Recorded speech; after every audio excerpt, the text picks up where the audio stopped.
Hey, this is Matt Boggs, and I'm wishing you a happy Valentine's Day. And in this season of love, it's easy to see other people who have relationships and compare that to your own situation, or compare the relationship you do have to other relationships. And one thing that I know for sure is that as you want to expand the love in your life or deepen the relationship you currently have, there's a couple of proven ways to do that. And today I want to share with you a story that deeply impacted me. And the story centers on a theme that when you take this to heart, it can deepen not only your experience of love in your life, but the experience of love in the relationship that you have. And that theme is kindness. It's often overlooked, it's often underestimated, the power of kindness. And yet, kindness can literally create a moment in time in a relationship where someone will remember that forever. And that's exactly what happened for this gentleman. His name is Charles Swindle. He's a reverend, and many years ago he drove taxi. And he writes about a particular experience that he had. And I invite you to hear this story and bring it into your own heart and think about how this story could relate to you during this season of love. Here it goes. 20 years ago, I drove cab for a living. I arrived at 2:30 in the morning. The building was dark, except for a single light on the ground floor. Under these circumstances, a cab driver would just honk once or twice, wait a minute, and then drive away. But I'd seen too many impoverished people who depended on taxis as their only means of transportation, so I wouldn't drive away unless the situation smelled of danger. I always went to the door, so I walked to the door and knocked. "Just a moment," answered a frail, elderly voice. After a long pause, the door opened. A small woman in her 80s stood before me. By her side was a small nylon suitcase. "Would you carry this bag out to the car for me?" she asked. So I took the suitcase out and returned to assist the woman. She took my arm and walked slowly toward the curb. She kept thanking me for my kindness. It's nothing," I told her. "I just treat all my passengers the way I would want my mother treated." When we got to the cab, she gave me an address and she said, "Oh, by the way, could you drive through downtown?" "It's not the shortest way," I told her.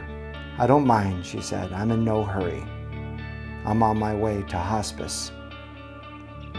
I looked in my rearview mirror and her eyes were glistening. "I don't have any family left," she said, almost to herself. "The doctor said I don't have very long." I quietly reached over and shut off the meter. "What route would you like me to take?" I asked her.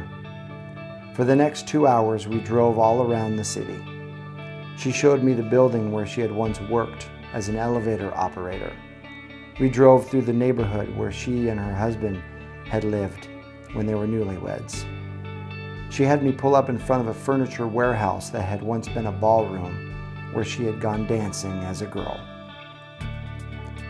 Sometimes she asked me to slow down in front of a particular building or corner, and she would sit, staring into the darkness, saying nothing. As the first hint of light was creasing the horizon, she suddenly said, "Okay, I'm ready. Let's go now." We drove in silence to the address she had given me. It was a low building. 2 orderlies came out to the cab. As soon as we pulled up, they were solicitous and intent, watching her every move. They were expecting her. I opened the trunk and took out the small suitcase and carried it to the door. The woman was already seated in a wheelchair. "How much do I owe you?" she asked. "No, you don't owe me anything," I said. "Oh, you have to make a living," she answered. "Well, there are other passengers," I responded. Almost without thinking, I bent over and gave her a hug. She held on to me tightly. "You gave an old woman a little bit of joy. Thank you," she said. I squeezed her hand and walked into the dim morning light. Behind me, a door shut. It was the sound of the closing of a life. I drove aimlessly, lost in thought for the rest of the day. I could hardly talk. What if that woman had gotten into that cab with an angry driver that morning? Or one who was impatient? What if I had refused to take the ride? Or had honked once and drove away? On a quick review, I don't think I have done anything more important in my life.